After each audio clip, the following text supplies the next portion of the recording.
Hi guys, nandito na naman po tayo sa ating inabang teleseryang Akusada. At syempre dahil sa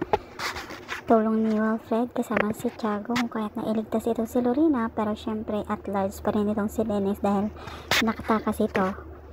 At ayun na nga, dahil sa nangyari, itong si Lorena at saka si Wilfred nagkapatawaran. At syempre tuwang-tuwa naman itong anak nilang si Leah dahil nung nakagisnan niya itong nakita niya ang kanyang nainay at ang kanyang supporti, kung kaya't sobrang tuwang-tuwa ito at sinabi na ng mag-asawa na okay na silang dalawa, kung kaya't ayan na nga, sobrang saya ni Leah. Ito naman si Ronnie pumunta doon sa police station at dakdak ito ng dakdak sa mga pulis. Galit na galit ito na bakit daw matagal ng panahon di pa rin niya alam kung ligtas si Wilfred o hindi, dahil syempre walang balita kahit sa mga pulis, kung kaya tayo na sinabahan siya ng pulis na tumigil muna ito at sinabi nito na nakita na si Wilfred at save ito. At pinaringgan itong si Ronnie na kung umasta ito akala niya pag-ari niya yung mga pulis, kung kaya't na-insulto din itong si Ronnie at nagsorry ito sa kanila. At yun na ang suggestion ni Tiago kina Wilfred at Carolina na umalis muna ito doon sa lugar dahil hindi pa sila safe, dahil hindi pa nahuli itong si Dennis, kung kaya tayo na nga nag-impake itong magpamilya at balak nilang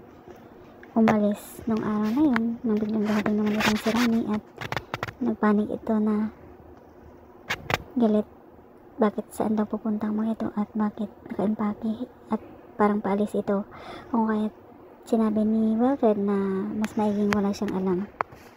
para safe siya dahil kailangan niyang magstay sa bahay nila at huwag siyang pagala-gala, pero hindi din sinabi ni Wilfred kung ano ang mga dahilan. At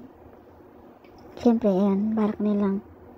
mag out of town, pero syempre mas pinili nila umalis dun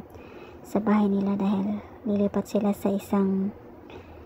resort o sa bahay nila na bago, kung kaya pagdating doon meron silang mga bodyguard at nagulat naman itong sila bakit may mga kasama silang hindi nila kilala.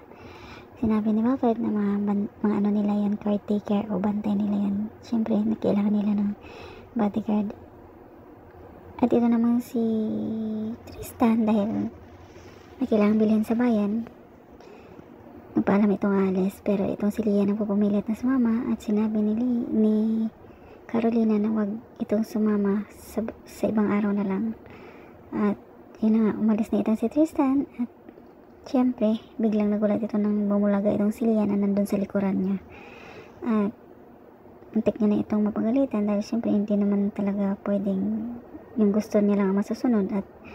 hindi siya sumusunod sa mga sinasabi ng mga nakakatanda sa kanya, kung kaya't balak ni Tristan ibalik itong si Leah doon sa bahay nila nang biglang may humarang na kotse, walang iba kundi si Dennis. At ayun na nga guys, abangan natin ang pagpapanik ng pamilya na wala si Leah doon sa bahay dahil nung time na paalis itong si Tristan, biglang may tumawag sa gwardiya o sa bodyguard nila at nakaligtaan niyang may binabantayan silang bahay o mga amo, kung kaya't nakalusot yung si Leah at pumasok ito doon sa car trunk. Ayun na nga guys, tumawag pa itong si Dennis para sabihin sa kay Wilfred at kay Carolina kung ano yung mga gusto niyong gawin ni Carolina at yung gusto niyang